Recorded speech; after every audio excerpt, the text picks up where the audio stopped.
Basically, it is believed in Pathan's community that the one who gives birth to an infant must not be left alone for the next 4 days after delivery. In this context, I'm gonna share a terrifying story of one of our neighbor named as Elizabeth. This incident happened long ago in a remote valley where the mist grew thick and dreadful with the dusk.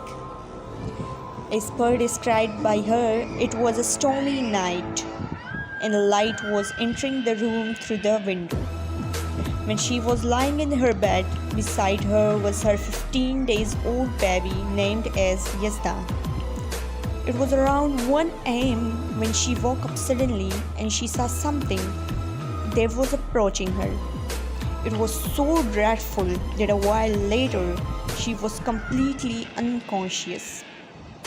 And when she gained her nerves, she found herself next to her family and her baby, who had just rushed to her room due to her vigorous and extreme screaming.